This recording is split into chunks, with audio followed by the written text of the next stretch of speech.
My name's Dave Dubeau, founder of MoneyPartnerFormula.com, and this show is built for everyday real estate investors who are actively doing deals and looking to scale using other people's money. So if you're an active real estate investor and you want to get featured on this show to talk about your own real estate and capital raising experiences, then just go to daveinterviewsyou.com. Now let's get rolling with this episode, and remember to subscribe for daily interview content. Hey folks, welcome back. Today we got a special treat. We've got Michael Davidov zooming in from Long Island, New York. And Michael is a very, very busy gentleman. He is not only a full-time attorney, he's also a financial planner, but more important for our perspective, he is a syndicator. He's an active real estate investor. He's done flips, he's done development deals. And today we're going to talk about, especially on the syndication side of things and how Michael just kind of balances all of this stuff all at the same time. So Michael, welcome to the show. Great to have you. Thank you. It's great to be here, and it's a pleasure seeing you, Dave. Likewise. So Michael, give us a zoom out, give us a big picture overview on the real estate investing side of things. What does that look like for you? We're still early days, 2025. What do you do? What are you focused on? So primarily I focus on syndications right now. I have had over 10 years of experience in doing real estate. Started out doing some flipping, then buy and hold, small multifamily, got some experience developing properties. And over time, over the last 2 years now, primarily in syndication work. Interesting. So are most of these properties in and around New York, New Jersey, or where are these properties? Well, let's start, when you're doing the flips and the smaller type deals, was that close to home or what were you doing there? Yeah, absolutely. Those were close to home. I've got a big network over here. But as we were getting into bigger things, it became very difficult to do that in New York, or at least I haven't figured out how to do that here. Just the climate's not really ripe for that kind of work. Yeah. And so I've concentrated in Texas and in Florida. I've owned some assets in Florida for a period of time. So it became a natural kind of progression for me to look in those markets. These are markets that have stable economies, lots of diverse economies, an ability to really push the value in a property and to see that value increase rapidly. So that's what I'm excited about. Yeah, for sure. So you were telling me a little bit off camera that you've been involved in 3 syndications recently. Maybe tell me a little bit about those properties and about the role that you had as a syndicator in those deals. Sure. Well, I've invested as an LP investor, a limited partner investor, for probably over a decade now, just to kind of learn how other people are doing it, what's working, what isn't working, and so on. But over the last couple of years, I've purchased 3 properties, and about 300 units at this point. I'm one of 3 lead GPs. We have a group that work well together, and one's a CPA, the other one's more involved in underwriting, asset management. And my primary role is to do some asset management, also to raise capital for the team. And so I've raised quite a bit over that period of time. Very nice. Very nice. No, it sounds like you got a good group that you're working with. And that must have been a very valuable experience for you now that you're on the raising capital side of things, being an investor in all those different deals over the last 10 years. So what were some of the things that you kind of learned as a passive investor that you've brought forward now that you are working with your own passive investors? Great question. One of the biggest learning curves for me was when a syndicator also was the property manager, and that is something that I would prefer to keep separate. If things don't work out with a property manager, I want to be able to say, okay, we're going on to the next one. And so, without being tied at the hip to them, right? Exactly. Yeah. So that I've seen some of my friends and colleagues really get burnt in that way. So it's important for me to look for that separation. Other things that I've learned is just looking over the numbers over the years and what was hype and what was real. You have to get comfortable with the person that you're investing with. And so for me, I'm in the financial services industry. It's an SEC registered investment firm. We manage well over 100 million. And so that doesn't come from overpromising people things. You have to just be careful what you do and how you promise things. So we have to be conservative in the way that you're doing things. Very, very wise words. And I'm sure you've seen a lot on the other side that didn't quite fall into those categories. So now that you're on the raising capital side of things, Michael, you've kind of alluded to this a little bit. Don't overpromise and underdeliver. That's a big part of it. Like, uh, make sure you underpromise and overdeliver. But what do you find has worked most effectively for you for bringing on limited partners, investors for your syndications? I try to, it's not always going to be a great fit. So I try to really get a chance to better understand what's important for that person. And if I can point them in the right direction, that's great. If I can, I'll let them know that. And sometimes it works out that it's a good mesh with what I'm doing. Sometimes it just isn't, and that's okay too. And so if I have that attitude of being more of a consultant to that person than a salesperson, that people are more open when Yeah. they share with you what they really want, and just being able to ask good questions of them, and really delving into what's important for that person. And if there's a match, I can certainly then talk about how syndication has helped me and others around me. I do have the privilege of, I'm an estate planning attorney and a wealth manager.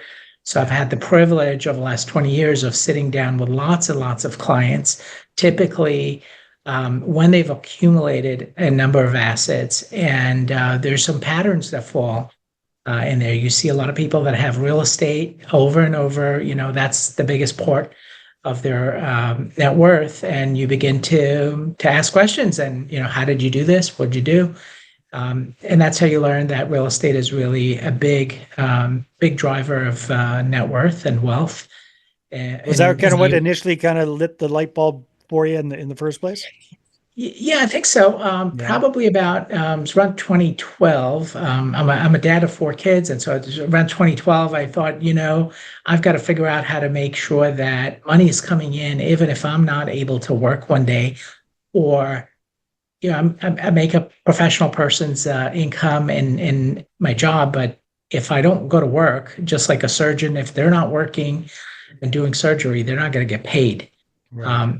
And so we have to figure out how to have our money work for us and find other ways to do things. And real estate definitely was something that I saw my clients all do, and that's been a big motivator for me of how do I buy back my time.